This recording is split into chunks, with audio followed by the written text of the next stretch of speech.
మార్కాపురం వద్ద జరిగిన బస్సు ప్రమాదంలో గాయపడి ఒంగోలు రిమ్స్ ఆసుపత్రిలో చికిత్స పొందుతున్న బాధితులను మంత్రులు గొట్టిపాటి రవి, డోలా బాల వీరాంజనేయ స్వామి, ఎమ్మెల్యేలు ఇంటూరి నాగేశ్వరరావు, దామచల్ల జనార్దన్, బిఎన్ విజయ్ కుమార్, జనసేన రియాజ్లు పరామర్శించారు.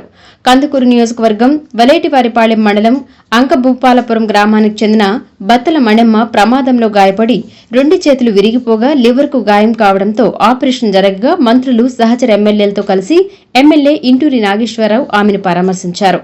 మణెమ్మ భర్త వెంకటయ్యతో మాట్లాడి ఆర్థిక సహాయాన్ని అందజేశారు. అనంతరం ఎమ్మెల్యే మీడియాతో మాట్లాడుతూ బస్సు ప్రమాదంలో 14 మంది చనిపోవడం అత్యంత బాధాకరమైన సంఘటనని అన్నారు. మృతుల కుటుంబాలకు ప్రగాఢ సానుభూతిని తెలియజేస్తూ బాధితులకు ప్రభుత్వం అన్ని విధాలుగా అండగా ఉంటుందని తెలిపారు.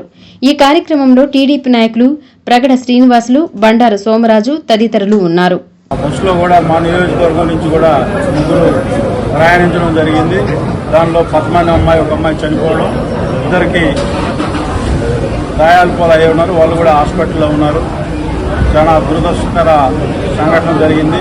దీనికి తీవ్ర దిగ్భ్రాంతి వ్యక్తం చేస్తూ వాళ్ళ కుటుంబాలకు ఎప్పుడు కూడా సహాయ సహకారాలు, అలాగే మా వంతు తోడ్పాటు ఎప్పుడు ఉంటుందని చెప్పి, అలాగే అంటే పద్మాని అమ్మాయి 25-26 సంవత్సరాలు, వాళ్ళ పాప కనిగిరిలో చదువుతూ ఉంటే ఆ రూట్కి వచ్చి అక్కడ దిగి యాక్సిడెంట్లో ఇరుక్కుపోవడం చాలా దురదృష్టకర సంఘటన. చిన్న వయసులోనే 26 సంవత్సరాలకే చనిపోయింది. వాళ్ళ కుటుంబం మా ప్రగాఢ సానుభూతి తెలుపుతూ, అలాగే వాళ్ళు మనోధైర్యాన్ని కల్పిస్తూ తప్పకుండా వాళ్ళ కుటుంబానికి మా ప్రభుత్వం సహాయ సహకారాలు అందిస్తూ, అలాగే ఈ కూటమి ప్రభుత్వం కూడా నిన్న మా నాయకులందరూ కూడా సహచర శాసనసభ్యులు, అక్కడుండే నాయకులందరూ కూడా సహాయ సహకారాలు బ్రహ్మాండంగా సపోర్ట్ చేశారు. వాళ్ళకు కూడా కృతజ్ఞతలు తెలియజేసుకుంటూ, మనం ఇటువంటి ఈ రోడ్ ట్రాన్స్పోర్ట్ అధికారులు కూడా దీనిలో కొంచెం మెలకువలు, ఎట్లయితే సేఫ్టీ కూడా పరిగణలోకి తీసుకుని ఏవైతే ఫిట్నెస్ ఉన్న బస్సులకే కొంచెం ఈ రోడ్డు మీదకి వచ్చే